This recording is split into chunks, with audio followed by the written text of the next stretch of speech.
పోయిన వారం ఇశ్రాయేలీయుల చరిత్ర 12వ భాగం చూసాం.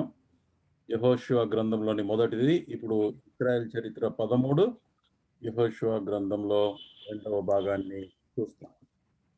సో రీక్యాప్ చేసుకోవడానికి యెహోషువ 5వ అధ్యాయం యుద్ధానికి ముందు సిద్ధపాటు. దానికి ముందు యోర్దాను నది దాటారు. యోర్దాను నది దాటిన తర్వాత యెహోషువ గ్రంథం 4వ అధ్యాయం 20 నుంచి 24 వచనాలు చదువుకుందాం. జస్ట్ రీక్యాప్, మనకు గతంలో పోయిన వారం జరిగిన దాన్ని మళ్ళీ మనం జ్ఞాపకం చేసుకుందాం. 20 నుంచి 24. యెహోషువ 4, 20 నుండి 24. వారు యోర్దానులో నుండి తెచ్చిన 12 రాళ్లను యెహోషువ గిల్గాలులో నిలబెట్టించి ఇశ్రాయేలుతో ఇట్లనెను, రాబో కాలమున మీ సంతతి వారు ఈ రాళ్ళెందుకని తమ అడుగుదురు కదా. అప్పుడు మీరు ఇశ్రాయేలు ఆరిన నీళ్ళ మీద యోర్దానును దాటిరి. ఎట్లనగా యెహోవా బాహు బలమైనదని భూనివాసులందరూ తెలుసుకొనుటకు మీరెల్లప్పుడూ మీ దేవుడైన యెహోవా యందు భయభక్తులు నిలుపుటకును మేము దాటు వరకు మీ దేవుడైన యెహోవా తానే మా ఎదుట ఎర్ర సముద్రం ఎండజేసినట్లు మీరు దాటు వరకు మీ ఎదుట యోర్దాను నీళ్ళను ఎండజేసిందని చెప్పి ఈ సంగతి వారికి తెలియపరచెను.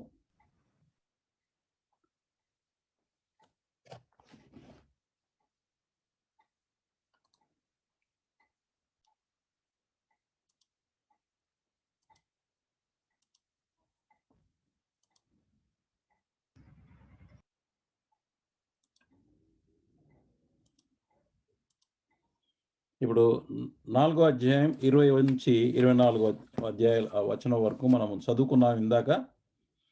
12 రాళ్ళు నది మధ్యన 12 రాళ్ళు గిల్గాలులో మరి వాళ్ళు నిలబెట్టారు.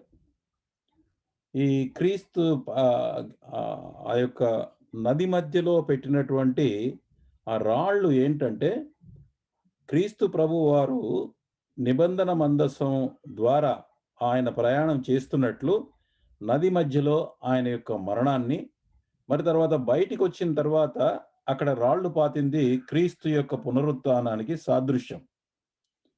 కనుక మనము మన పాపములు క్షమించబడటానికి క్రీస్తు వారి యొక్క మరణం, ఆయన ప్రాయశ్చిత్తార్థమై మన పాప క్షమాపణ కొరకై ఆయన చేసిన మరణాన్ని బట్టే మనము రక్షణ పొందాం.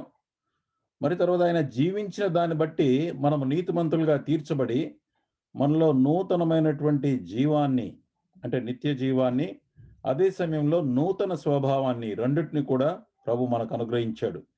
అది పరిశుద్ధాత్మ దేవునితో పాటు పరిశుద్ధాత్మ దేవుడే మన యొక్క హృదయంలో ఆయన నిలిచినప్పుడు మనకు నిత్య జీవం ప్లస్ నూతన స్వభావం రెండు కూడా ఇవ్వబడతాయి. కనుక ప్రభు యొక్క పునరుత్థానం యొక్క సాదృశ్యం ఇక్కడ వీళ్ళకు ఉంది, కానీ వీళ్ళకి తెలియదు, క్రీస్తు ప్రభువుని గురించి తెలియదు. ఇంకా తర్వాత పర్పస్ ఏమన్నాడంటే 23వ వచనంలో, భూనివాసులంతా తెలుసుకోవటానికి, అంటే భూమిలో ఉన్నటువంటి అందరికి కూడా ఇది తెలుస్తుంది.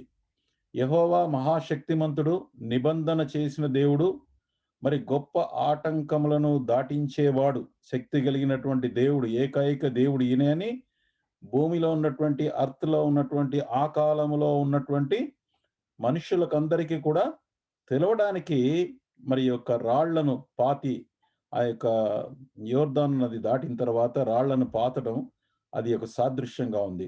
రెండవది ఏంటంటే 24వ వచనంలో, మీరు ఎల్లప్పుడూ మీ దేవుడైన యెహోవా యందు భయభక్తులు నిలుపుటకు ఈ విషయం గుర్తు చేసుకోవాలి. ఎర్ర సముద్రంలో ఎలాగూ మరి పాత తరం వారు, అంటే ఐగుప్తు నుంచి బయలుదేరినటువంటి కాలంలో 6 లక్షల మంది ఎవరైతే బయలుదేరారో వాళ్ళు ఎర్ర సముద్రం దాటారు. వాళ్ళు ఎలాగ ఎర్ర సముద్రం దాటారో ఇప్పుడు ఈ నూతన తరం, ఆ పాత తరం వాళ్ళంతా కూడా మరి చనిపోయారు. చనిపోయిన తర్వాతనే వీళ్ళు బయలుదేరారు. 40 సంవత్సరాలు పట్టింది. ఆ తర్వాత వీళ్ళు యోర్దాను యొక్క నీళ్లను కూడా, ఎర్ర సముద్రం వాళ్ళు ఎట్లా దాటారో ఈ కొత్త తరం వాళ్ళు మరి యోర్దాను నీళ్లను దాటి ఈ మన దేవుడు యెహోవా ఎంత గొప్పవాడో అటు ప్రపంచానికి అంతా కూడా, తర్వాత విశ్వాసులకు కూడా భయభక్తులు నిలపడానికి ఇది గుర్తుగా పెట్టాడు. యేసుక్రీస్తుకు మరి సాదృశ్యంగా ఇది ఉంచబడింది. అందుకొరకే మనము ఈ యొక్క మరణము పునరుత్థానం కొరకై మనం ప్రభు వలను ఆచరిస్తూ ఉంటాం. దేవుని యొక్క ప్రేమ, దేవుని యొక్క శిలువ, తర్వాత ఆయన రక్తము మన క్రయం కొరకు చెల్లించబడింది. ఆయన పునరుత్థానుడయ్యాడు, తిరిగి వస్తాడు అనేటటువంటి ఆ యొక్క విషయాలన్నీ జ్ఞాపకం చేసుకోవడానికి మనం వారం బల్లను ప్రభు యొక్క బలలో పాల్పొందుతాం. ఇది చాలా ప్రాముఖ్యమైనటువంటిది. అయితే ఆత్మీయంగా సరియైన విధంగా విశ్వాసంతో పాలు పొందుతూనే అప్పుడు ఆత్మ సంబంధమైన ఆశీర్వాదాన్ని పొందుకుంటాం. ఆ రొట్టె ద్రాక్షారసంలో ప్రత్యేకత ఏమీ లేదు, కానీ ఒకవేళ విశ్వాసముతో ప్రభు యొక్క నిబంధన ఇది ఇంపార్టెంట్. మనతో కూడా యేసుక్రీస్తు వారు నూతన నిబంధన చేశాడు. ఆ నిబంధనను గుర్తు చేస్తూ, ప్రభువా నేను కూడా నిబంధనకు లోనైన వాడిని అని చెబుతూ అందులో పాలు పొందితే గనక మనకు ఆశీర్వాదం ఉంటుంది. ఇక 5వ అధ్యాయానికి మొదలు పెడతాం మనం. 5వ అధ్యాయం 1వ వచనం చూడండి. 5:1. వారు దాటుచుండగా ఇశ్రాయేలీయుల ఎదుట నుండి యెహోవా యొర్దాను నీళ్లను ఎండజేసిన సంగతి యొర్దానుకు పడమటి దిక్కున ఉన్న అమోరీయుల రాజులందరూ, సముద్రమునొద్దనున్న కనానీయుల రాజులందరూ వినినప్పుడు వారి గుండెలు చెదిరిపోయాను. ఇశ్రాయేలీయుల భయము చేత వారికి ఇక ధైర్యమేమీ లేకపోయాను. కనుక వాళ్ళందరి గుండెలు చెదిరిపోయినండి. ఈ వార్త అప్పుడే అసలు వీళ్ళు ఎప్పుడైతే ఈ యొక్క నదిని వాళ్ళు దాటారో, యోర్దాను నది ఎండజేసి మరి దాటిన సంగతి అప్పుడే అందరికీ కూడా తెలిసిపోయింది. తెలిసిపోయిన తర్వాత ముందు వాళ్ళ యొక్క గుండె ధైర్యం పోయింది. సో క్రొత్త విధంగా మరి ప్రభు మరి వాళ్ళందరి యొక్క హృదయాల్లో ఆయన యొక్క భయాన్ని పెట్టిన తర్వాత వాళ్ళు సున్నతి నిమిత్తమై రాతి కత్తులు చేయించుకొని మరలా ఇశ్రాయేలుకు సున్నతి చేయించమని యెహోవా ఆజ్ఞాపించాడు. యెహోవా ఆజ్ఞాపించినప్పుడు 5వ అధ్యాయం 7-9 వచనాలు ఇవి చూడండి. అరణ్యములో ఆయన వారికి ప్రతిగా పుట్టించిన వారి కుమారులు సున్నతి పొంది ఉండలేదు గనుక వారికి సున్నతి చేయించెను. ఏలైనగా మార్గమున వారికి సున్నతి జరగలేదు. కాబట్టి ఆ సమస్త జనము సున్నతి పొందుట చేత తరువాత తాము బాగుపడు వరకు పాలెములోని తమ చోట్ల నిలిచిరి. అప్పుడు యెహోవా, నేడు నేను ఐగుప్తు అవమానము మీ మీద ఉండకుండా తొలగించి వేసి ఉన్నానని యెహోషువతో అనెను. అందుచేత నేటి వరకు ఆ చోటికి గిల్గాలను పేరు. సో ఈ సున్నతి ఎవరంటే ఆ మొదటి తరం, నేను చెప్పాను కదా, ఐగుప్తు నుంచి బయలుదేరిన వాళ్ళందరూ సున్నతి పొందారు. కానీ వీళ్ళు మార్గ మధ్యంలో జన్మించినటువంటి వాళ్ళు, మరి తర్వాత క్రొత్త తరం వాళ్ళు కాబట్టి వీళ్ళకి అరణ్య మార్గంలో ఎవరికి కూడా సున్నతి చేయబడలేదు. ఈ సున్నతి అనేది మొట్టమొదటగా దేవుడు అబ్రహాముతో చేసినటువంటి నిబంధనకు సాదృశ్యంగా అబ్రహాము యొక్క పిల్లలందరూ కూడా, పురుషులందరూ కూడా సున్నతి చేసుకోవాలి. అంటే 4 స్కిన్ వాళ్ళలోంచి రిమూవ్ చేయాలి అని చెప్పి ప్రభు వారికి చెప్పాడు. సో ఇదేంటంటే మరి ఇక్కడ వాళ్ళు కత్తి ఏమంటారు, అది బండలను కత్తిలాగా చేశారంటే అది అఫ్ కోర్స్ మనము దేవుని యొక్క వాక్యానికి గుర్తు పెట్టుకోవచ్చు వీళ్ళు. కానీ ప్రభు ఏమన్నాడంటే, నేను ఐగుప్తులో ఉన్నటువంటి అవమానము, ఏం అవమానం ఉండింది వీళ్ళకంటే, వాళ్ళు అక్కడ దాసులుగా ఉన్నారు. They are slaves. From slavery అనేటటువంటి అవమానం ఏదైతే వాళ్ళు భరిస్తూ వచ్చారో ఇంతవరకు, ఇంకా అవమానం నుంచి తొలగించాడు. సో ఈ యొక్క సున్నతి ఏం చూపిస్తుందంటే బ్యాప్టిజం, మనం తీసుకునే బాప్తిజము. Baptism is visible sign of circumcision of heart. మన యొక్క హృదయానికి మన హృదయములో ఛేదించబడినటువంటి, అంటే హృదయములో కలిగేటటువంటి మరి మార్పు, హృదయములో పాత శరీరానుసారమైనటువంటి ఆ మనస్సు కలిగిన దాన్ని, శరీర సంగతులను, వాటన్నిటి నుంచి కూడా మనము మార్పు పొందాము, పాత జీవితం నుంచి మార్పు పొందామనే దానికి సాదృశ్యం. దానికి కొలస్సీ 2వ అధ్యాయము 11-12 వచనాలు నేను చదువుతాను. ఇది కొలస్సీ 2వ అధ్యాయం 11-12. మీరును క్రీస్తు సున్నతి యందు శరీరేచ్ఛలతో కూడిన స్వభావమును విసర్జించి ఆయన యందు చేతులతో చేయబడని సున్నతి పొందితిరి. మీరు బాప్తిసమందు ఆయనతో కూడా పాతి పెట్టబడిన వారై ఆయనను మృతులలో నుండి లేపిన దేవుని ప్రభావమందు విశ్వసించడం ద్వారా ఆయనతో కూడా లేచితిరి. అంటే ఆయన యందు విశ్వాసము ద్వారా మనం ప్రభు ఎలాగైతే పునరుత్థానుడయ్యానో ఆ విశ్వాసం మనం కలిగి ఉండటం ద్వారా ఇది లోపల ఉన్నటువంటి విశ్వాసానికి ఈ బాప్తిసం అనేది వెలుపల సూచన మాత్రమే. కానీ అది హృదయంలో చేంజ్ రావాలి, హృదయంలో మార్పు రావాలి. ఇక నా గత జీవితం పాత జీవితానికి సమాప్తం, ఇక ఇప్పటి నుంచి నేను యేసు ప్రభువును వెంబడిస్తాను అనేటటువంటి, యేసు ప్రభువును వెంబడిస్తాను, యేసు ప్రభు నాకు నాయకుడు, ఆయన రక్షకుడు, ఆయనే నన్ను కాపాడుతాడు అనేటటువంటి విశ్వాసం. అంటే పాపం నుంచి క్షమాపణ పొందటం మాత్రమే కాదు, కానీ ఈ లోకంలో జీవించినంత కాలం ఆయన మనల్ని నడిపిస్తాడనేటటువంటి విశ్వాసం మనము కలిగి ఉండటం. కొలస్సి 3:5లో ఏమంటాడంటే, ఇది పక్కనే ఉంది 3:5లో, కావున భూమి మీద ఉన్న మీ అవయవములను అనగా జారత్వమును, అపవిత్రతను, కామాతురతను, దురాశను, విగ్రహారాధన, ధనాపేక్షను చంపివేయుడి అంటాడు. అంటే దాన్ని పరిశుద్ధాత్మ శక్తి ద్వారా మనం చంపివేస్తాం.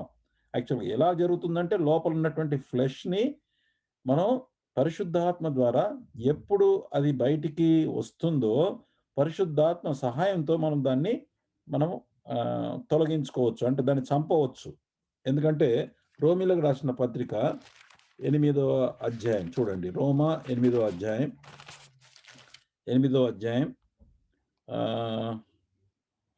13వ వచనం, మీరు శరీరానుసారంగా ప్రవర్తించిన యెడల చావవలసిన వారైందురు గాని ఆత్మచేత శారీర క్రియలను చంపిన యెడల జీవించుదురు. అంటే మనలో ఉండేటటువంటి శరీర తత్వాన్ని, శరీరం యొక్క కార్యములను ఎలాగంటే పరిశుద్ధాత్మ శక్తి ద్వారా మనం చంపివేయగలుగుతాం.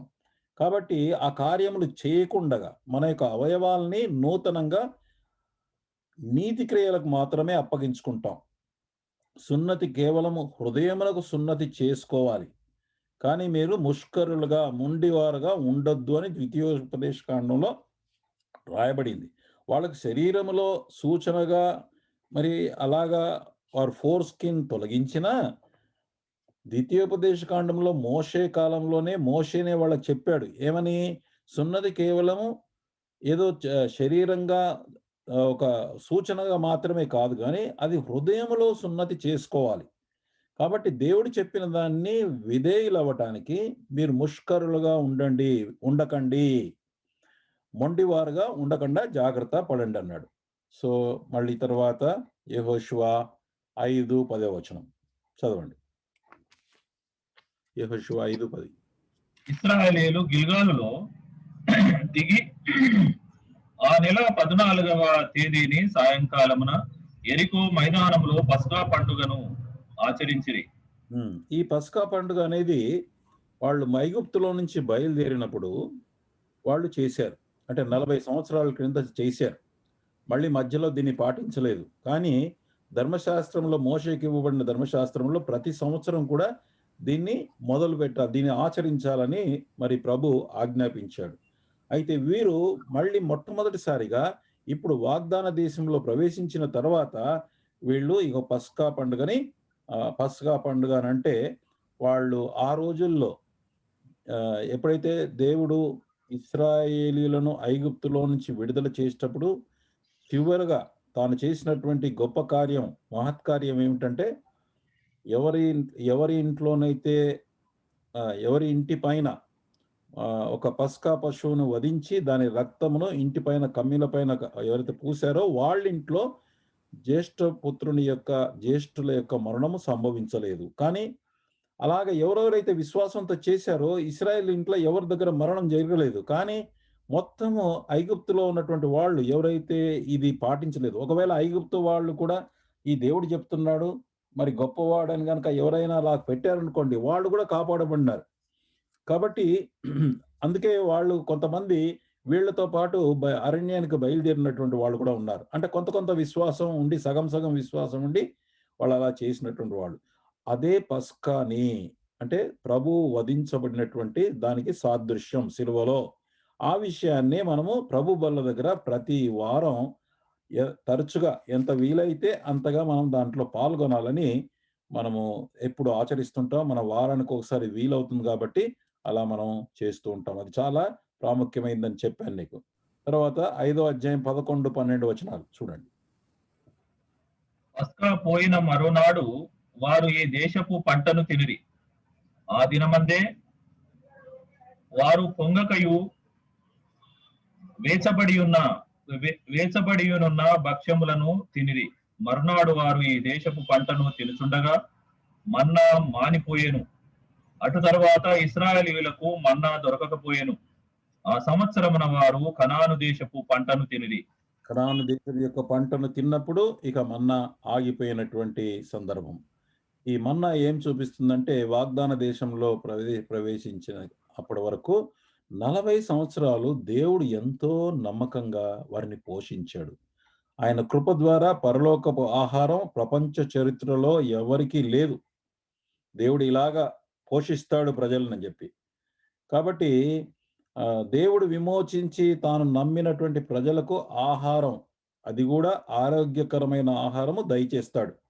మనము విశ్వాసులకు, ఇప్పుడున్న క్రీస్తునందు విశ్వాసించిన మనం కూడా ఏమి తిందుమా ఏమి త్రాగుదుమా అని చింతించనేలా అని మనం అలాగ అనుకోకూడదని ప్రభువైన క్రీస్తు వారు స్వయంగా చెప్పాడు. ఆయన God will make provision in our life. దేవుడు ఇవన్నిటికీ మనకు ఏర్పాటు చేస్తాడు. మత్తయి సువార్త 6వ అధ్యాయం 33లో ప్రభు ఈ మాట అన్నాడు. ఇదంతా మనకు పరిచయమైనటువంటి వాక్యమే, అయినా అది చదువుకుందాం. కాబట్టి మీరు ఆయన రాజ్యమును నీతిని మొదట వెతుకుడి, అప్పుడు అవన్నీ మీకు అనుగ్రహించబడును. 32 ఇవన్నీ మీకు కావాలనని మీ పరలోకపు తండ్రికి తెలియను. మన్నాతో పోషించినటువంటి దేవుడు మన అక్కర్లు, మన అనుదిన అవసరాలని అదే దేవుడు అప్పుడు పోషించిన దేవుడు వారిని విమోచించి వారిని నడిపించాడు. మనల్ని కూడా లోకంలో నుంచి విమోచించి క్రీస్తు యొక్క బిడ్డలుగా, దేవుని యొక్క పిల్లలుగా మనల్ని నడిపిస్తున్నాడు. మనను కూడా ఉపవాసం ఉంచడండి. ఉపవాసం ఉండే ప్రసక్తే లేదు. మనకు కావాల్సినటువంటి మనంతట మనము ప్రభు నిమిత్తమై ఉపవాసం ఉంటే తప్ప, నాకు తెలిసినంత వరకు ప్రభు భోజనం లేకుండా ఉండటం అనేది చాలా అరుదు. కొన్నిసార్లు పరీక్ష కోసం అది రావచ్చు, అంతే. ఎలాగైతే వారి యొక్క అవమానము స్లేవ్స్గా, బానిసలుగా తొలగించాడో, ఇప్పుడు కూడా మనల్ని సాతాను యొక్క బానిసత్వం నుంచి విడుదల చేశాడు. అలాగే విడుదల చేశాడు కాబట్టి మనకు ఏమి తినాలా, ఏమి త్రాగుదామా, ఏమి ధరించుకుందామా అనే దాని గురించిన చింత మనం కలిగి ఉండాల్సిన అవసరం లేదు. ఎందుకంటే 40 సంవత్సరాలైనా వారికి అనుగ్రహించాడు. ఆత్మ సంబంధమైన జీవితము ఎదుగుదలకు దేవుని వాక్యం మనకు అనుగ్రహించబడింది. అంటే శరీరము, ఫిజికల్ శరీరానికి ఇచ్చాడు.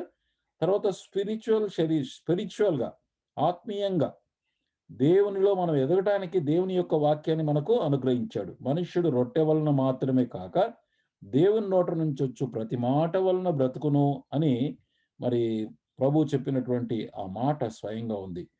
God provides both manna for spiritual growth and food required to live in this life, physical as well as spiritual. కాబట్టి మనం దీన్ని బట్టి ఏంటంటే మనం ఏం అర్థం చేసుకోవాలంటే, తాను నమ్మినటువంటి ప్రజలకు ఎంతో దేవుడు నమ్మకమైన వాడండి. అదే దేవుడు ఆ కాలంలో యెహోవా వారితో వాగ్దానం చేశాడు. ఇప్పుడు ఆయననే యేసుక్రీస్తుతో మనతో నిబంధన చేశాడు కనుక ప్రభువు నమ్మదగిన వాడు. 5వ అధ్యాయం 13 నుంచి 15 వచనాలు. యెహోషువ 5:13. యెహోషువ యెరికో ప్రాంతమున ఉన్నప్పుడు అతడు కన్నులెత్తి చూడగా దూసిన కత్తి చేత పట్టుకొని ఉన్న ఒకడు అతని ఎదుట నిలిచి ఉండెను. యెహోషువ అతని యొద్దకు వెళ్ళి, నీవు మా పక్షమున ఉన్నవాడవా, మా విరోధుల పక్షమున ఉన్నవాడవా అని అడుగగా, అతడు కాదు, యెహోవా సేనాధిపతిగా నేను వచ్చి ఉన్నానెను.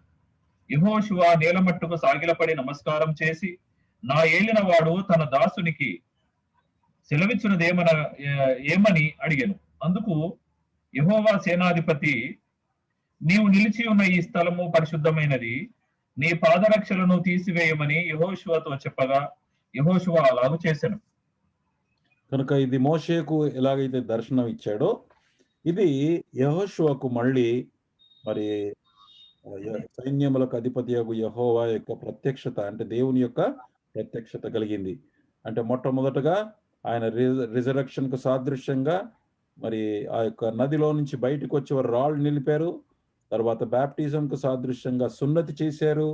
మరి తర్వాత ఆయన యొక్క మరణ పునరుత్థానకు సాదృశ్యమైనటువంటి పస్కాను చేశారు. తర్వాత ఆయన నమ్మకత్వాన్ని జ్ఞాపకం చేసుకునేటటువంటి మన్నా విషయంలో మన్నా తర్వాత వేరే ఆహారాన్ని ఆ దేశంలో వచ్చినటువంటి ఇవన్నీ జరిగిన తర్వాత అప్పుడు మరి సైన్యములకు అధిపతియగు యెహోవా ఆయన ప్రత్యక్షమయ్యాడు. అది కేవలం యెహోషువకు మాత్రమే కనబడ్డాడు. అతను నిలిచిన స్థలం పరిశుద్ధమైంది, నీ పాదరక్షలు తీసేయమన్నాడు. యెహోషువ అతనికి సాగిలపడి ఆరాధించాడు. అంటే అర్థం ఏంటంటే ఈయన దేవుడు, దేవదూత కాదు. దేవదూతలు ఎప్పుడు కూడా ఆయన ఆరాధించడానికి ఒప్పుకోరు వాళ్ళు. ప్రకటన గ్రంథంలో దేవదూతలు మొక్కటానికి వెళ్ళినప్పుడు మరి యోహాను చేస్తే గనక వాళ్ళు వద్దని వారించారు. నేను కూడా నీలాంటి వాళ్ళనే. కాబట్టి నేను కూడా ఒక సృష్టినే. కనుక నేను దేవుడిని కాదని వాళ్ళు చెప్పారు. కానీ ఇక్కడ ఆయన ఆరాధనకు ఒప్పుకున్నాడు. కనుక పరలోకపు సైన్యమునకు అధిపతి ఈయన త్రిత్వంలోని రెండవ వ్యక్తి అయినటువంటి దేవుని కుమారుని యొక్క ప్రత్యక్షత. థియోఫీనీ అంటారు. God appearing as man. అంటే బిఫోర్ యేసుక్రీస్తు వారు మనుష్య కుమారుడుగా జన్మించక ముందు ఆయా సమయాల్లో, ఆయా కాలములలో దేవుని యొక్క ప్రత్యక్షత, దేవుణ్ణి చూసినటువంటి వాళ్ళు మనుష్యుడుగానో, లేకపోతే దేవదూతగానో, లేకపోతే ఆయన స్వరం వినడమో, ఇలాంటివన్నీ చేసినవన్నీ కూడా ఇవన్నీ కూడా మరి దేవుని యొక్క కుమారుడు మాత్రమే మరి వారికి ప్రత్యక్షమయ్యాడని వాక్యంలో చాలా స్పష్టంగా ఉంది. యేసు ప్రభువారే స్వయం చెప్పాడు. యోహాను సువార్త 1వ అధ్యాయంలో పరిశుద్ధాత్మ దేవుడు ఈ విషయం రాయించాడు. 18వ వచనం, ఎవడునూ ఎప్పుడునూ దేవుణ్ణి చూడలేదు, ఎవరు చూడలేదు, చూసి ఎవరు బ్రతకలేరు. తండ్రిలో ఉన్న అద్వితీయ కుమారుడే ఆయన్ను బయలుపరిచెను. కనుక ఇక్కడ కనబడింది అద్వితీయ కుమారుడైనటువంటి యేసుక్రీస్తు వారే ఆయన సైన్యములకు అధిపతిలాగా ఆయన ఉన్నాడు. ఇదిగో నేను ఇప్పుడు యుద్ధానికి మీతో పాటు నేను ఉన్నాను అనే దానికి ప్రత్యక్షంగా రీఅష్యూరెన్స్ ఇవ్వటానికి మరి యెహోషువకు ఆయన కనబడ్డాడు. కాబట్టి ఇప్పుడు ఆయనేమో ప్రత్యక్షంగా అలాంటి దర్శనం ఇచ్చాడు. ఇప్పుడేమంటాడంటే మనము క్రైస్తవ విశ్వాసుల పక్షంగా సేనాధిపతిగా యేసుక్రీస్తు ప్రభువారు ఉన్నారు. ఆయనకు హెబ్రీ రాసిన పత్రిక 12:2లో మన విశ్వాసమునకు కర్తయు దాని కొనసాగించువాడునైన యేసు వైపు చూచుచు అనే మాట ఉంది. విశ్వాసమునకు కర్తయు దాని కొనసాగించువాడైన దానికి మార్జిన్లో మీరు చూస్తే కింద సేనాధిపతి అని రాసుంటది యాక్చువల్గా. అంటే ఆయన మరి దాన్ని గ్రీక్ భాషలో ఆర్చిగాస్ అన్నారు. ఈ ఆర్చిగాస్ అనేటటువంటి మాట నూతన నిబంధనలో 4 సార్లు వచ్చింది. అది అపోస్తుల కార్యము 3వ అధ్యాయం 15వ వచనం చూడండి. అపోస్తుల కార్యం 3వ అధ్యాయం 15వ వచనం. మీరు జీవాధిపతిని చంపితిరి గాని దేవుడు ఆయనను మృతులలో నుండి లేపెను, అందుకు మేము సాక్షులము అన్నాడు. జీవాధిపతి అంటే అర్థం ఏంటంటే జీవమునకు మూలము, మన సృష్టికర్త ఆయనే. సో ఇక్కడ సైన్యములకు అధిపతి యెహోవాగా ఎక్కడైతే యెహోవా సైన్యములకు అధిపతిగా ఏదైతే ప్రత్యక్షమయ్యాడో ఆయనే యేసుక్రీస్తు. ఆయనను ఆర్చిగాస్ అనే మాటతో మరి చెప్పబడింది. మళ్ళీ రెండవ మాట ఎక్కడుందంటే అపోస్తుల కార్యం 5:31లో ఇశ్రాయేలునకు మారు మనస్సును పాప క్షమాపణ దయచేయుటకై దేవుడైనను అధిపతిగాను రక్షకునిగాను తన దక్షిణ హస్త బలము చేత హెచ్చించున్నాడు. అంటే పాప క్షమాపణ కొరకు మారు మనస్సు దయచేయువాడు ఆయనే. కనుక విశ్వాసమును కర్త కొనసాగించువాడైన సేనాధిపతి. ఇప్పుడు తర్వాత ఈ సేనాధిపతి అనేది 3వసారి మనం హెబ్రీ 12:2లో చూస్తాం. విశ్వాసమును కర్తయు కొనసాగించువాడు అనగా మనలో విశ్వాసము ద్వారా రక్షణకు కర్త, విశ్వాస జీవితంలో మనల్ని కొనసాగించేవాడు. ఆయన తన ఆత్మ ద్వారా మనల్ని నడిపించేవాడు. హెబ్రీ 2:10లో ఇంకొక మాట ఉంది. చాలా శ్రేష్టమైంది ఇది. ఎవని నిమిత్తము సమస్తము ఉన్నవో, ఎవని వలన సమస్తము కలుగుచున్నవో, అంటే ఆయనే సృష్టికర్త అని.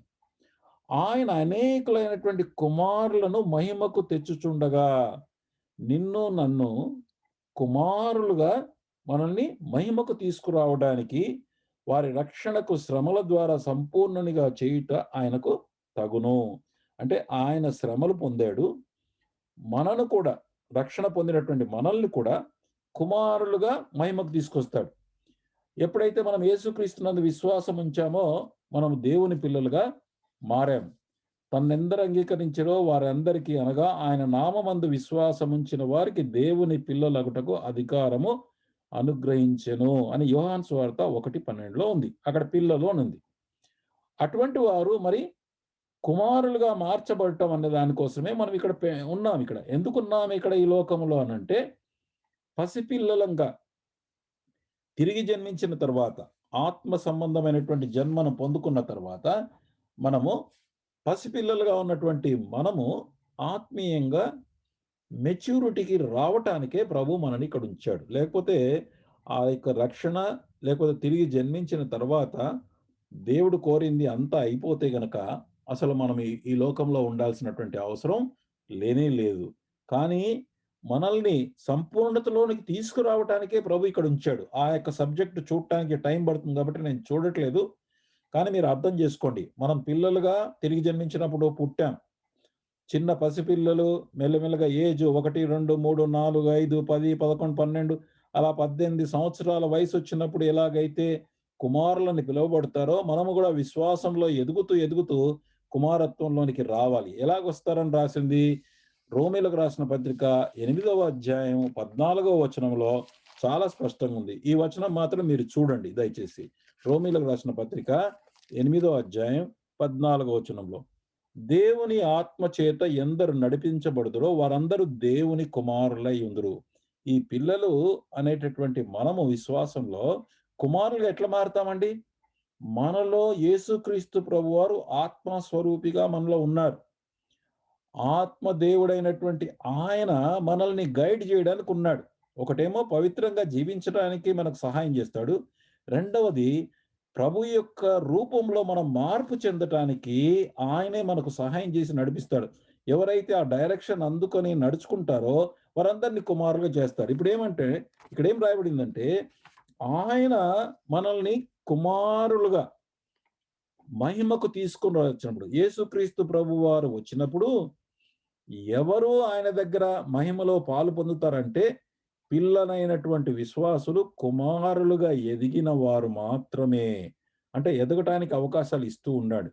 లేదా 25 ఏండ్లు విశ్వాసం, 30 ఏండ్ల విశ్వాసం అయినా ఇంకా పసిపిల్లలుగా ఉంటే గనక దేవునికి సంతోషం కాదండి. చిన్న పిల్లలు పుట్టిన తర్వాత మరుగుజ్జులాగా అలాగే ఉంటే దేవుడికి మరి ఏ తల్లిదండ్రులకు కూడా ఇష్టం ఉండదు. అలాగే మనం కూడా విశ్వాసంలో ఎదగాలి. అందుకే వాళ్ళేమంటారంటే, మీరు పసిపిల్లలు మీరు పాలతో పెంచి తిని పౌలంటాడు. బలమైన ఆహారం మీకు ఇవ్వలేదు అంటాడు. కాబట్టి బలమైన ఆహారం ఎవరికి చెందుతుందంటే, ఎవరైతే మెల్లమెల్లగా ఆత్మలో ఎదుగుతూ ఉంటారో అట్టి వారికి మాత్రమే అవుతుంది. కాబట్టి చివరికి మనల్ని కుమారత్వంలోనికి నడిపించి మహిమకు తీసుకొస్తాడు. ఆయనే యేసుక్రీస్తు ప్రభువారు ఇప్పుడు సైన్యాధిపతిగా ఉన్నాడు. సైన్యాధిపతి అంటే అర్థం ఏంటి ఇక్కడ? అంటే మన జీవితాన్ని నడిపించటానికి మనము దేవుని యొక్క సైనికులం. విశ్వాసం ద్వారా దేవుని యొక్క పిల్లలము ఒక విధానం చూస్తే, ఇంకొక కోణంలో చూస్తే గనక దేవుని యొక్క సేవకులము, ఇంకొక కోణంలో చూస్తే గనక మనం ప్రభు యొక్క సైనికులము. కాబట్టి సైనికుల యొక్క పనేంటండి? కమాండర్. అంటే ఆ సైన్యాధిపతి ఏం చెప్తాడో ఆ ఆజ్ఞలను విని ముందుకు నడుచుకోవాల. ఇప్పుడు ఈ యెహోషువకి ఏం చెప్పాడంటే, నేను మీతో ఉన్న నా ఆర్డర్స్ ప్రకారంగా మీరు నడుచుకోవాలని యెహోషువకు అన్నీ కూడా కమాండింగ్ ఆర్డర్స్ అన్నీ ఇస్తూ ఉన్నారు. కాబట్టి ఆ ప్రత్యక్షత చాలా ప్రాముఖ్యమైంది. మన జీవితంలో కూడా మరి సైన్యములకు అధిపతియగు యెహోవా మనకు సేనాధిపతిగా, విశ్వాసమునకు కర్తయు కొనసాగించువాడైనటువంటి యేసుక్రీస్తు ప్రభువారే అదే సైన్యాధిపతిగా, లేకపోతే ఆర్చ్ గాసిగా, అది లేకపోతే గనక is the prince of life అని ఉంది. మన జీవానికి మూలమైనటువంటి ఆయన మనల్ని నడిపించడానికి మనకు అవైలబుల్ ఉన్నాడు. కాబట్టి ఏమంటాడంటే విశ్వాసం కర్త కొనసాగించు ఆయన వైపు చూసి. చూడటం అంటే ఏంటండి? ఆయన వైపు ఎందుకు చూస్తాం మనం? ఒకటి మనకు అర్థం కానప్పుడు, కష్టం వచ్చినప్పుడు విశ్వాసం ఉంచడం. ప్రభువా నీ వైపు చూస్తున్నాను. నీవు నీ యందే నేను విశ్వాసం ఉంచుతున్నాను. నీ సమస్య నుంచి నువ్వు దాటిస్తావు. రెండవది ఏంటంటే సైన్యాధిపతి వైపు సైనికుడు ఎందుకు చూస్తాడు? సైన్యాధిపతి ఏమి ఆర్డర్స్ ఇస్తాడో ఆ ఆర్డర్స్‌ను పొందుకోవటానికి ఆయన దగ్గర ఉంటాడు. అందుకే ఉదయకాలమున మనం ప్రభువుతో సమయం గడిపినప్పుడు ప్రతిరోజు కూడా ప్రభువా ఈరోజు నాకు నీవు మాట్లాడేదేంటి? ప్రభువా నీవు నన్ను నా విషయంలో నీవు నాతోని మాట్లాడమని మనం అడిగితే గనక ప్రభువు ఆత్మ ద్వారా, వాక్యము ద్వారా మనతోని మాట్లాడి ఆ రోజు గైడ్ చేస్తాడు. సమస్య వచ్చినప్పుడు ఆయనకు చెబితే దాన్ని ఎలాగ దాటుకోవాలో కూడా ఆయన చెప్తాడు. సో ఇలాంటి ముందు సిద్ధపాటు ముందే చేశాడు. యుద్ధానికి వెళ్ళక ముందు అన్ని రకాల సిద్ధపాటు అయిపోయింది. వాళ్ళు బాప్తిసంలో సాక్ష్యం ఇచ్చారు. మరి దాని తర్వాత వాళ్ళు పస్కాను మళ్ళీ జ్ఞాపకం చేసుకున్నారు. తర్వాత దేవుని యొక్క నమ్మకత్వాన్ని జ్ఞాపకం చేసుకున్నారు. మరి తర్వాత వాళ్ళు సున్నతి అంటే ఆ యొక్క దేవుడితో చేసినటువంటి నిబంధనకు మేము కట్టుబడి ఉన్నాము. సున్నతి చేసుకోవడం అంటే అర్థం ఏంటి?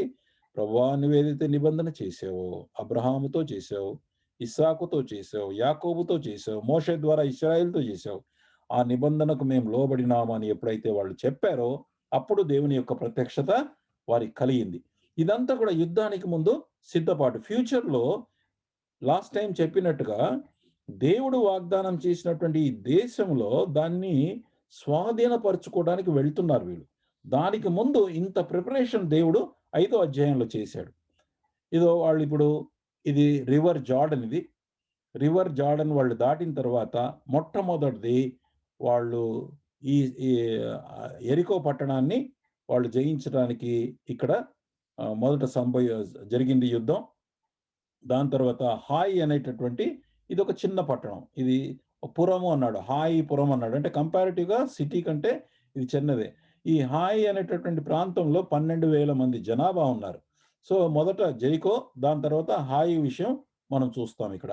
సో ఇది మ్యాప్ ఇది యాక్చువల్‌గా. వాళ్ళు ఇక్కడ నుంచి బయలుదేరి ఇది యోర్దాన్ యొక్క లైన్. ఇదొక చూస్తే గనుక జార్డన్ రివర్ అనేది ఈ యొక్క లైన్ అంతా కూడా ఇది నది. యోర్దాన్ నది డెడ్ సీలో పోయి కలుస్తుంది. ఈ యొక్క యోర్దాన్ నది దాటి వాళ్ళు యెరికోకు వెళ్ళాలిప్పుడు. యెరికోకు వెళ్ళక ముందు ఇప్పుడు 5వ అధ్యాయంలో ఇంత సిద్ధపాటు ప్రభు వారిని చేశాడు. ప్రత్యక్షమై ఆయనకు వాగ్దానం ఇచ్చాడు. ఇదిగో నేను సైన్యాధిపతిగా ఉండటానికి యెహోవా సైన్యాధిపతి. నేను నీ సైన్యాధిపతి, వాళ్ళ సైన్యాధిపతి కాదు గాని దేవుని యొక్క సైన్యాధిపతి అని చెప్పాడు. ఇక యెరికో అనేటటువంటి పట్టణానికి వస్తే గనక 6వ అధ్యాయంలో దాని చరిత్ర మొదలవుతుంది. 6:1 చూడండి. యెహోషువ 6:1. ఆ కాలమున ఇశ్రాయేలీయుల భయము చేత ఎవడును వెలుపలికి పోకుండాను లోపలికి రాకుండాను యెరికో పట్టణము ద్వారము గట్టిగా మూసివేయబడెను. వాళ్ళు యెరికో ఏంటంటే చాలా ఎత్తైనటువంటి గోడలు అండి. ఆ ఎత్తైన గోడలు మరి దాని యొక్క ద్వారం కూడా బాగా పగడ్బందీగా మూసారు. ఎందుకు? ఈ యెరికో స్థలంలో ఇంతకుముందు పోయినసారి మనం మీటింగ్లో మనం చూసుకున్నాం. ఆ యెరికో ప్రాంతంలో ఎవరున్నారు? రాహాబు అనేటటువంటి వేశ్య దగ్గరికి వీళ్ళు వెళ్ళారని.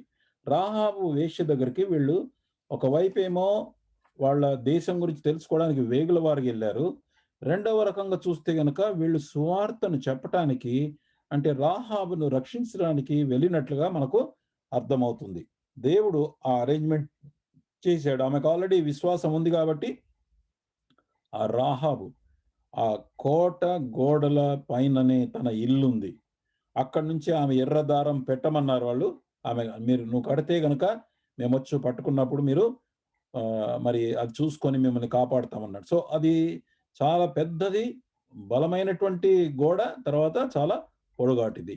2-5 దానికి ఇప్పుడు యెహోవా సైన్యాధిపతి వచ్చాడుగా. ఆయన ఇచ్చినటువంటి ప్లాన్ చూడండి ఎట్లా ఉందో.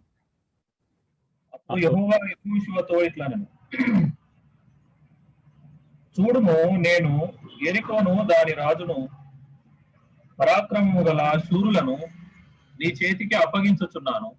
మీరందరూ యుద్ధ సన్నద్ధులై పట్టణమును ఆవరించి ఒక మారు దాని చుట్టూ తిరగవలెను. అలాగు 6 దినములు చేయుచూ రావలెను. 7 యాజకులు పొట్టేలు కొమ్ము బూరలను పట్టుకొని ముందుగా నడవవలెను. 7వ దినమున మీరు 7 మారులు పట్టణం చుట్టూ తిరుగుచుండగా ఆ యాజకులు బూరల నూదవలెను.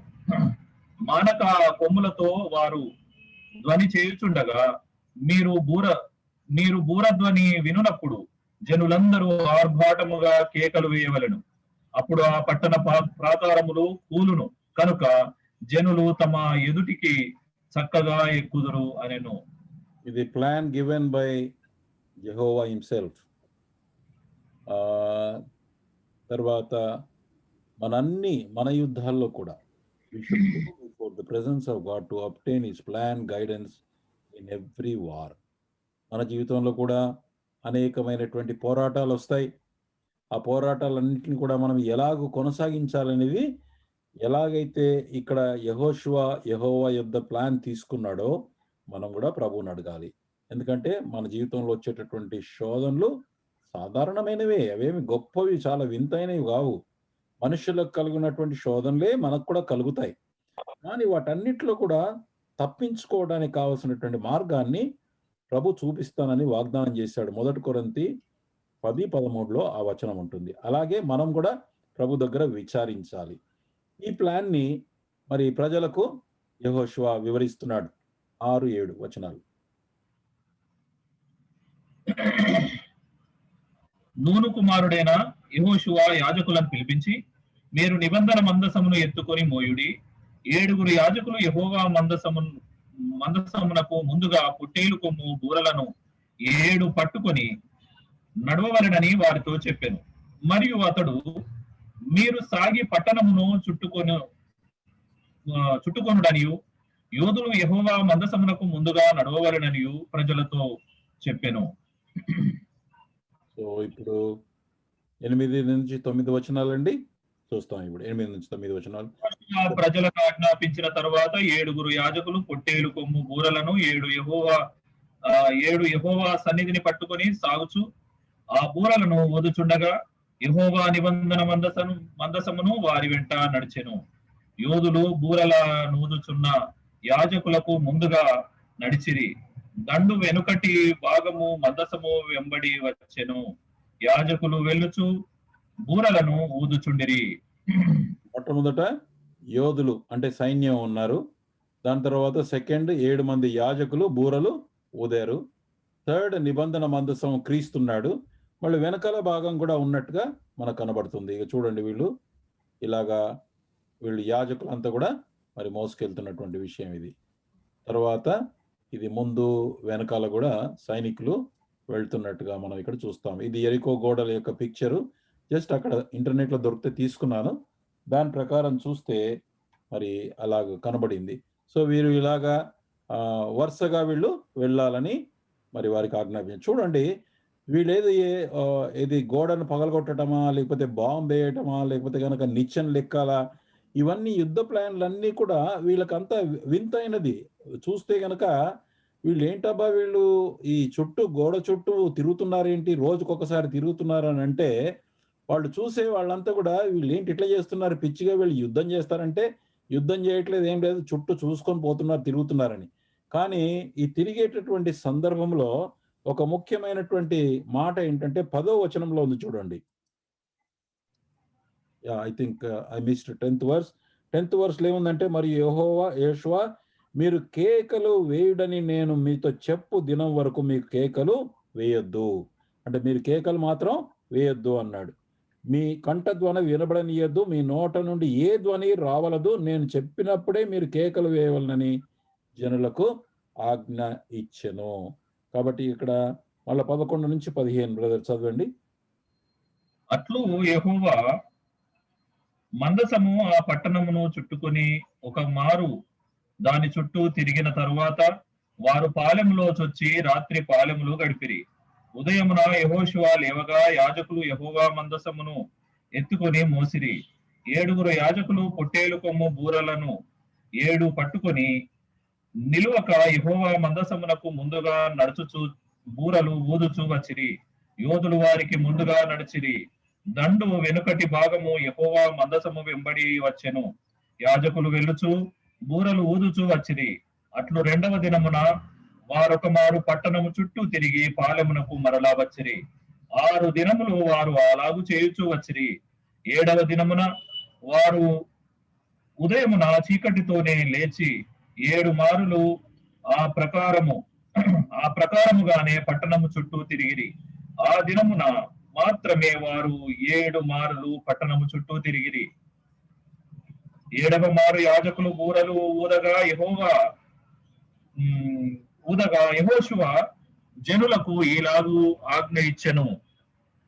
కేకలు వేయుడి, యెహోవా ఈ పట్టణమును మీకు అప్పగించుచున్నాడు. సో ఆ కేకులు వేయమన్నప్పుడు వాళ్ళు ఏం చేశారంటే 15వ వచనం వరకు 16 నుంచి 19 దాకా ఏముందంటే మళ్ళీ ఇంకొక ఇన్స్ట్రక్షన్ కూడా ఇంపార్టెంట్ ఇన్స్ట్రక్షన్ ఇవ్వబడింది వీళ్ళకి. ఏంటంటే ఈ పట్టణంలో దీనిలో ఉన్నది యావత్తు యెహోవా వలన శపింపబడెను. రాహాబు అనే వేశ్య మనం పంపిన దూతలు దాచిపెట్టిన కనుక ఆమెను ఆ ఇంట్లో ఉన్న వారు మాత్రమే బ్రతుకుదురు. శపింపబడిన దానిలో కొంచెమైన మీరు తీసుకునేలా మీరు శాపగ్రస్తుడై ఇశ్రాయేళ్ల పాళెమునకు శాపము తెప్పించి దానికి బాధ కలుగజేయుదురు గనుక శపింపబడిన దాన్ని మీరు ముట్టకూడదు. వెండియు బంగారము ఇత్తడి పాత్రలను ఇనుప పాత్రలను యెహోవాకు ప్రతిష్ఠితములగును.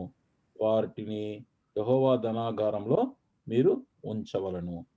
అయితే అలాగ క్లియర్ ఇన్స్ట్రక్షన్ చాలా ఇంపార్టెంట్. ఏంటంటే ఆ మెటల్స్ అన్నీ కూడా బంగారము వెండి ఇత్తడి ఇనుము అనేది యెహోవాకు వెళ్ళాలి. ఎందుకు వెళ్ళాలి యెహోవాకు అనంటే ఈ బంగారం ఇత్తడి ఇనుము ఈ వెండి ఇవన్నీ కూడా because this is given by God to them. అంటే దేవుడే వాళ్ళకి ఇచ్చాడు. కానీ దేవుడిచ్చిన దానికి వాళ్ళు యోగ్యులు కాదు గనక వారి యొక్క వికెడ్నెస్ని బట్టి వారి యొక్క దుర్మార్గతను బట్టి మరి దేవుడు ఎంతో కాలముగా మరి ఈ విషయాన్ని వాళ్ళకి ఇస్తూ వచ్చాడు. అది చూస్తాం ఇంకా.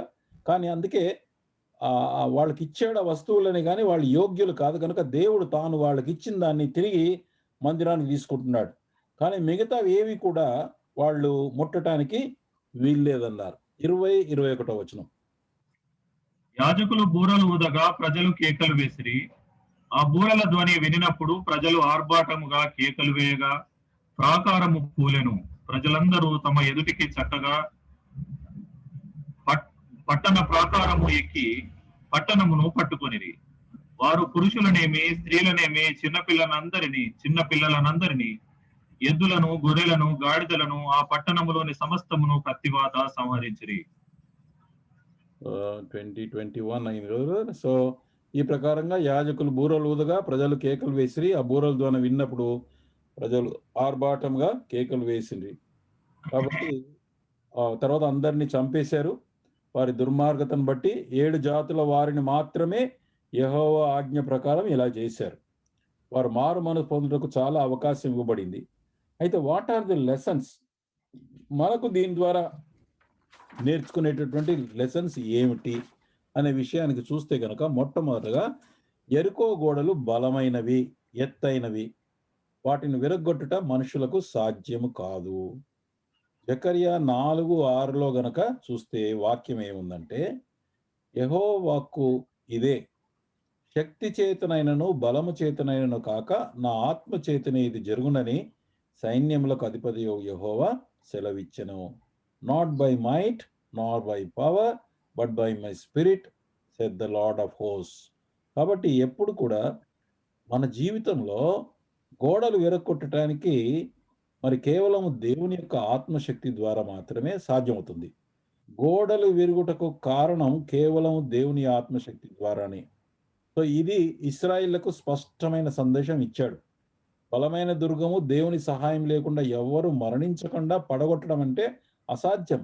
ఇది చాలా ఒక పిచ్చిగా వింతగా ఉంది. అందుకొరకే దేవుని యొక్క వెర్రితనం అంటాడు. చూడ అపోస్తలుడైనటువంటి పౌలు ఏమన్నాడంటే, దేవుడు చేసేటటువంటి కార్యాలు లోకంలో వెర్రిగా కనబడతాయి. వాళ్ళు వెర్రిగా కనబడతాయి, కానీ దేవుని యొక్క వెర్రితనము లోకంలో ఉండేటటువంటి జ్ఞానుల కంటే కూడా గొప్పది. జ్ఞానులందరినీ కూడా ఆయన నాశనం చేయటానికి వాళ్ళందరినీ కూడా మరి వాళ్ళను జ్ఞానులన్నీ కూడా వెర్రితనముగా చేయటానికి దేవుడు అలాగూ చేశాడు అంటాడు. సో చూడడానికి ఏంటంటే ఇది ఆ చుట్టూ గోడలు ఆ పట్టణం చుట్టూ తిరిగితే గోడలు పడిపోవడం ఏంటి ఎక్కడ ఉందా? చరిత్రలో ఎక్కడ కూడా లేదు. ఇది చూడటానికి వెర్రితనంగా ఉంది. అలాగే దేవుని యొక్క శిలువ, యేసుక్రీస్తు వారి యొక్క శిలువ కూడా అలాంటిదే. చూడటానికి లోకానికి అది వెర్రితనంగా కనబడుతుంది. ఇదేంటబ్బా ఆయన శిలువలో చనిపోయాడట, దాని ద్వారా మనకేమొస్తది అని అనుకుంటారు వాళ్ళు యాక్చువల్‌గా. కానీ ఆయన జీవాధిపతి అని, మన రక్షకుడు అని, ప్రపంచం అంతట కూడా మానవులందరినీ రక్షించడానికి ఆ కార్యం చేశాడనే సంగతి ఎవరైతే నమ్ముతారో అట్టి వారికి మాత్రమే శక్తి ఉంటుంది. అందుకోసమే సిలువను గూర్చిన వార్త నశించుచున్న వారికి వెరితనం. సిలువను గురించి మాట్లాడితే అవిశ్వాసులకి, నశించిపోయే వారికి ఇదంతా పిచ్చిగా కనబడుతుంది. కానీ రక్షించబడుతున్నటువంటి మనకు దేవుని యొక్క శక్తి. ఇక్కడ చూస్తే ఈ యొక్క ఎరికో గోడలు చూస్తే గనక చుట్టూ తిరుగుతా ఉంటే అదేదో పిచ్చి పిచ్చిగా చేస్తున్నట్టుగా ఉంటుంది యాక్చువల్‌గా. కానీ దాని ద్వారా దేవుడు ఏం రుజువు చేశాడంటే దేవుడు ఎంత శక్తిమంతుడో తాను రుజువు చేయడానికి ట్రై చేశాడు. అయితే ఈ గోడలు అనేవి మనకేలాగా what is the lesson for us అని చూస్తే గనక మన కుటుంబ సభ్యులు లేకపోతే సంఘంలో సహోదరులు సిస్టర్స్ కానీ లోకంలో ఉద్యోగరీత్యా ఇతరత్ర చూస్తే గనక అనేక మందితో మనకు రిలేషన్షిప్ ఉంటుంది. ఆఫీస్‌లో గానీ లేకపోతే సొసైటీలో గానీ ఈ బంధుత్వం, ఈ సంబంధాల మధ్య గోడలు కట్టుకుంటాం మనం అనేకసార్లు. వాళ్ళతో మాటలు మాట్లాడుకోకుండా, వాళ్ళతోని ఏడాపెడా ఉండేసి, వాళ్ళతో అనేక మంది మనుషులతో మనము సరైనటువంటి రిలేషన్ లేకుండగా మధ్యలో గోడలు కట్టేస్తాం. అవి కొన్నిసార్లు చాలా బలమైనటువంటి గోడలుగా ఉంటాయి. వాటిని పడగొట్టడం మనతో కాదు, మనం ఎంత ప్రయత్నం చేసినా. కానీ దేవుడే వాటిని తొలగించగలడు అని మనం దీన్ని బట్టి అర్థం చేసుకోవాలి మనం. రీసెంట్‌గా ఒక బ్రదర్ వినయ్ అని ఇక్కడ మాకు సాక్ష్యం ఇచ్చాడాయన. ఆయన వారి కుటుంబంలో ఒకరి పట్ల ఒకరికి మరి కుటుంబంలో వాళ్ళ ఫ్యామిలీలోనే బ్రదర్, సిస్టర్, వాళ్ళ sister in law, brother in law వీళ్ళందరూ ఫాదర్, మదర్, అత్త, మామ వీళ్ళందరి మధ్య గోడలున్నాయి. అంటే వాళ్ళందరికీ ఒకరితో ఒకరు సరైనటువంటి సంబంధం, రిలేషన్‌షిప్ లేదు. ఆ సహోదరుడు చాలా సంవత్సరాలు ట్రై చేశాడు. అతను ఏం చెప్పాడంటే మొన్న చివరికి 14 సంవత్సరాలు ఇలాంటి పరిస్థితి ఉంటే అతను ప్రార్థన చేస్తూ వచ్చాడు. ప్రభువా ఏం చేయాలి అని చెప్పేసి. దానికి చివరికి ప్రార్థన చేస్తూ ఉండగా కుటుంబంలో మరి ఒక వ్యక్తి సారీ చెప్పడం ద్వారా పరిశుద్ధాత్మ దేవుడు ఆ సారీ చెప్పడానికి సహాయం చేశాడు ఆ వ్యక్తికి. దాని ద్వారా గోడలు పడిపోయి కుటుంబంలో సంతోషం కలిగింది. ఆ బ్రదర్ చెప్పింది ఏంటంటే, కానీ 14 సంవత్సరాలు ఇది నరకం లాగానే అనిపించింది బ్రదర్ అన్నాడు. అలాగే మనం ఫ్యామిలీలో, సంఘంలో, మరి ఉద్యోగం పనిచేసే చోట గాని ఆయా స్థలాల్లో మనము గోడలు కట్టేస్తాం మనం. మన మధ్యలో ఇతరుల మధ్య సంబంధం అనేది అడ్డుగోడలు వస్తాయి. కానీ ఇది దేవుని సహాయంతో మనము ప్రార్థన చేసి దేవుడు ఏం చేయమంటున్నాడు అనేది యాక్షన్ తీసుకోవడం ద్వారా ఇక్కడ ఈ ఒక వ్యక్తి సారీ చెప్తే తప్పు చేయకపోయినా సారీ చెప్పుట ద్వారా సరే నేను సారీ చెప్తే కనుక ప్రాబ్లం సాల్వ్ అవుతుందంటే నేను సారీ చెప్తానని చెప్పేసిందట ఆ వ్యక్తి. చెప్పిన తర్వాత ఆ సమస్య అంతా గోడలన్నీ పగిలిపోయినాయి. వాళ్ళ తల్లిదండ్రులు, అత్తమామలు అందరూ కూడా సంతోషించారండి. దేవుని సహాయంతో తిరిగి 14 సంవత్సరాల తర్వాత ఒకటిగా మారారని ఆ సహోదరుడు సాక్ష్యం ఇచ్చాడు. రీసెంట్‌గా లాస్ట్ సండేనే ఈ విషయాన్ని మాట్లాడాడు. వాళ్ళ జీవితంలో జరిగి కూడా ఒక వీక్ డేస్ 10 డేస్ బ్యాకే అది జరిగింది. కాబట్టి మన జీవితంలో కూడా గోడలు ఉంటాయి, ఎరికో గోడలు లాంటివి. వాటిని దేవుడు మరి తన యొక్క ఆత్మశక్తి ద్వారా సహాయం చేస్తాడు. దీని నిమిత్తం వాళ్ళు ఇక్కడ మనం చూస్తే ఈ ప్రజలు కేకలు వేశారు. కానీ యెహోషువ ఏమన్నాడు? నేను చెప్పే వరకు మీరు నోరు మెదపొద్దన్నాడు. చాలా సైలెంట్‌గా ఉండాలన్నాడు.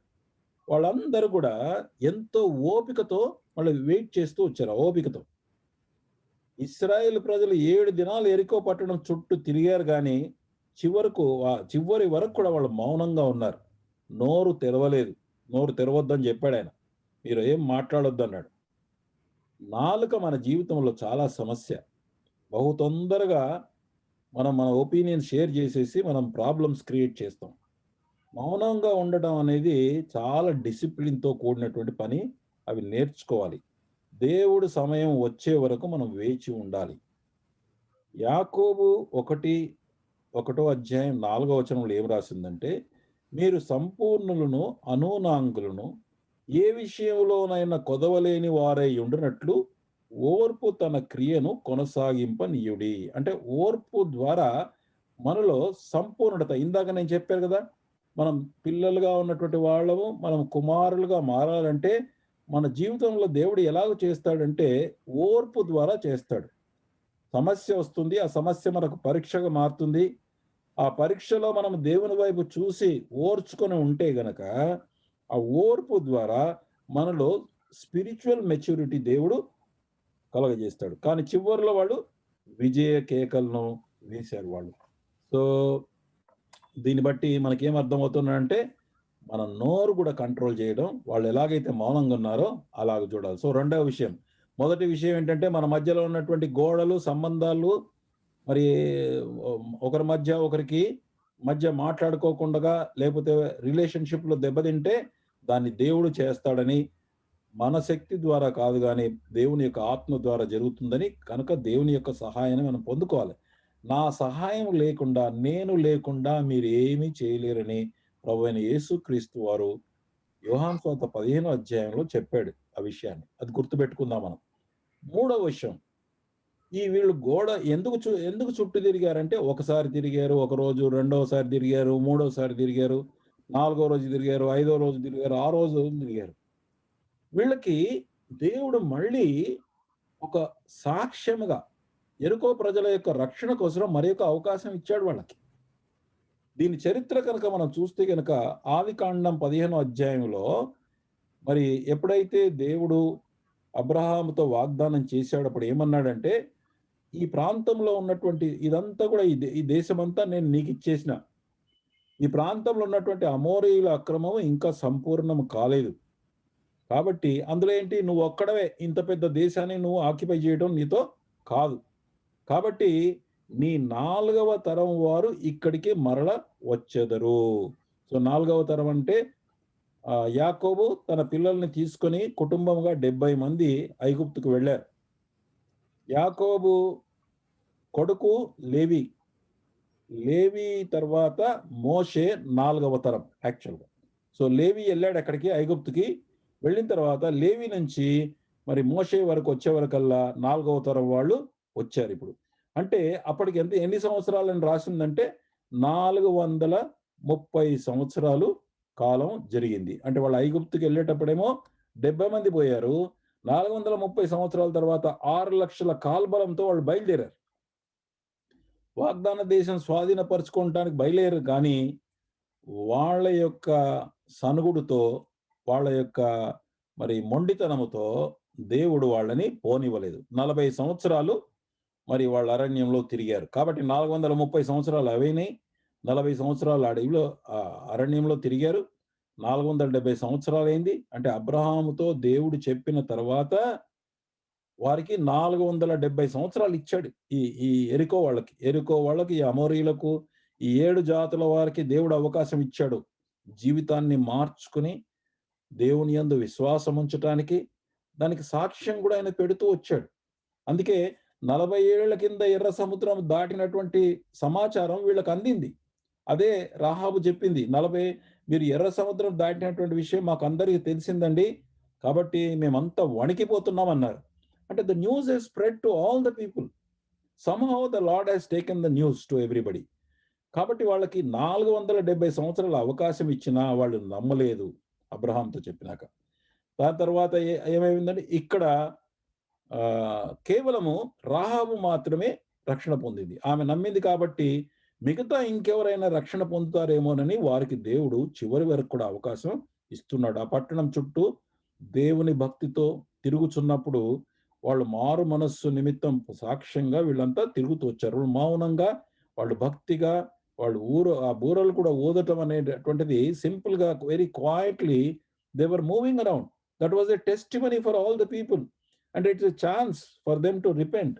మన జీవితాల్లో కూడా మారు మనసు పొందటానికి అనేకమైన విషయాల్లో ఇలాంటి వచ్చినప్పుడు ఎన్నిసార్లు మనము దాన్ని తిరస్కరించాము. కానీ దేవుని యొక్క కనికరంతో మనం అంతా రక్షణ పొందాం. రక్షణ పొందని వారందరి కోసం దేవుడు ఇంకా అవకాశం ఇస్తూ ఉంటాడు. కనుక చివరిగా మళ్ళీ 7 దినాల వరకు అవకాశం ఇచ్చాడు.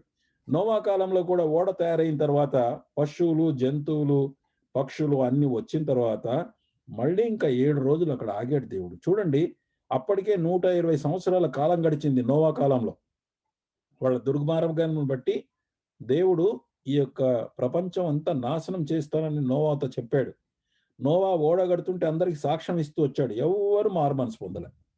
అయినా అన్ని రెడీ అయిపోయి ఈవెన్ ఈ యొక్క పశువులు, జంతువులు, తర్వాత పక్షులు అన్ని వచ్చేసినాక కూడా, చేరినాక కూడా 7 days దేవుడు ఆగాడు ఇంకా. ఎందుకనంటే వాళ్ళకి చివరిగా వాళ్ళకి అవకాశం ఇచ్చాడు. చివరి దినాల్లో కూడా ఇప్పుడు రాబోయినటువంటి కాలంలో మనం చివరి దినాల్లో మనం ఈ దినాల్లో మెల్లమెల్లగా చివరి దినాల్లో చేరుతున్నాం. అది ఎంత శ్రమకాలం అని అంటే యేసు ప్రభు వారు అన్నారు, ఇంతకు ముందు ఇటువంటి శ్రమ లేదు, ఇక ఫ్యూచర్లో కూడా అటువంటి శ్రమ కలగదు. కానీ ఆ కాలములో 7 సంవత్సరాలు శ్రమకాలం ఉంటుందని యేసు ప్రభు చెప్పాడు. ఆ కాలంలో కూడా ప్రకటన 11వ అధ్యాయంలో 2 సాక్షులు యెరూషలేములో వచ్చి వాళ్ళు సాక్ష్యం ఇస్తూ వచ్చారు దేవుని నమ్మటానికి. అక్కడ అయిపోయిన తర్వాత మళ్ళీ 12వ అధ్యాయంలో చూస్తే కనుక మరి సంఘం ఎత్తబడినట్టుగా మనం అక్కడ చూస్తాం. మళ్ళీ 14వ అధ్యాయంలో వస్తే కనుక 14 ప్రకటన 14, 6, 7 వచనాల్లో దూత ఆకాశం నుండి ఇలా ప్రకటిస్తాడు. అతడు భూనివాసులకును అనగా ప్రతి జనమునకును ప్రతి వంశమునకును ఆయా భాషలా మాట్లాడు వారికిని ప్రతి ప్రజకును ప్రకటించినట్లు నిత్య సువార్త తీసుకొని ఆకాశ మధ్యమున ఎగురుచున్నాడు. చివరి వరకు కూడా దేవుడు సువార్త ప్రకటిస్తూనే ఉన్నాడు. ఇప్పుడు దేవుని యొక్క దూత ఆకాశంలో ప్రకటిస్తున్నాడు. అతడు మీరు దేవునికి భయపడి ఆయనను మహిమపరచుడి, ఆయన తీర్పు తీర్చు గడియ వచ్చెను గనుక ఆకాశమునకును భూమికిని సముద్ర జలధారలు కలగజేసిన వానికే నమస్కారము చేయుడని గొప్ప స్వరముతో చెప్పెను. ఆ కాలంలో అంత్యక్రీస్తు ఏం చెప్తాడంటే వాడిని మొక్కటానికి 666 నంబర్ వేసుకోమని వాడు బలవంతం చేస్తాడు. ఆ టైంలో క్లియర్ కట్గా మళ్ళీ అందరికీ సువార్త మాకు తెలియదు అని అనుకోకుండా ఎవరైనా విశ్వాసం కలిగి ఉంటే రక్షణ పొందడానికి ఆ కాలంలో కూడా దేవుడు అవకాశం ఇచ్చాడని మనము అర్థం చేసుకోవాలండి. కాబట్టి దీన్ని బట్టి మనకేం అర్థం అవుతుందంటే ఎరికో యొక్క దీన్ని బట్టి మనం నేర్చుకోవాల్సినటువంటి పాఠం ఏంటంటే మొట్టమొదటిది మన గోడలు తీసివేయటానికి ఆత్మ ద్వారా సాధ్యమే. రెండవది ఏంటంటే దానికోసం మన జీవితంలో చాలా పేషెన్స్ అవసరం. మన నాలుకను భద్రంగా పెట్టుకోవాలి. నాలుకను కాపాడుకుంటే మన ప్రాణాన్ని కాపాడుకుంటామన్నది. జీవన మరణములు నాలుక వశమని సామెతలు రాయబడింది. అంటే మన జీవితంలో మన కుటుంబంలో మనము జీవాన్ని కానీ మరణాన్ని కానీ జరిగించడానికి ఈ నాలుక అంత పవర్ఫుల్గా ఉంటుంది. అంటే ఒక వ్యక్తిని మనము ఏమంటారు కట్ చేయొచ్చు, లేకపోతే మనం అన్నటువంటి మాటకు దానికి ఎంత ప్రాబ్లం ఉంటుందో తర్వాత మనము అది అనుభవిస్తాం. కాబట్టి మరణములు నాలుక వశం అన్నాడు. కాబట్టి మన నాలుకను చాలా భద్రం చేసుకోవాల్సిన అవసరం ఉంది. విశ్వాసులుగా అవిశ్వాసులుగా అయినటువంటి వారికి నిరీక్షణ లేదు. కానీ మనకైతే దేవుడు ముందుగానే దేవుని యొక్క ఆత్మ ద్వారా అలా కంట్రోల్ చేసుకోవడానికి మరి అవకాశం ఇచ్చాడు. ఇప్పుడు ఎరుకో యుద్ధం దాంట్లో కంటిన్యూ అవుతూ మరి చూసాం. 6:20-25 చూసాము. పట్టణం కాల్చేశారు. తర్వాత 6:26లో శపథం చేయించాడు. చూడండి, యెహోషువ 6వ అధ్యాయం 26వ వచనం.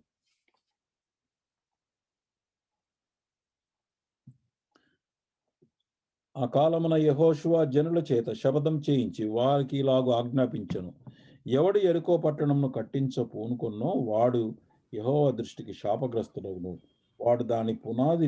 ఆ కాలమున యెహోషువ జనుల చేత శపథము చేయించి వారికి ఇలాగు ఆజ్ఞాపించెను, ఎవడు యెరికో పట్టణమును కట్టించ పూనుకొనును వాడు యెహోవా దృష్టికి శాపగ్రస్తుడగును, వాడు దాని పునాది వేయగా వాని జ్యేష్ఠ కుమారుడు చచ్చును, దాని తలుపులను నిలువనెత్తగా వాని కనిష్ట కుమారుడు చచ్చును. సో అందుకోసం అంటే యాక్చువల్గా ఏంటంటే గేటెడ్ కోటగా కట్టకూడదని ఆయన చెప్పాడు. ఎందుకనంటే తర్వాత ఈ పట్టణాన్ని ఇశ్రాయేలు ప్రజలకే అలొకేట్ చేసినట్టుగా ఉంటుంది. అది తర్వాత సంగతి చూస్తాం మనం ఇది. సో, ఇక్కడ చెప్పినటువంటి మాట ఏంటంటే, ఆ పట్టణము ఒక గేటెడ్ కమ్యూనిటీగా మీరు కట్టొద్దు. ఇట్లా గోడలతో కట్టకూడదని దాని యొక్క అర్థమని తర్వాత జరిగిన సంఘటన బట్టి మనకు అర్థమవుతుంది.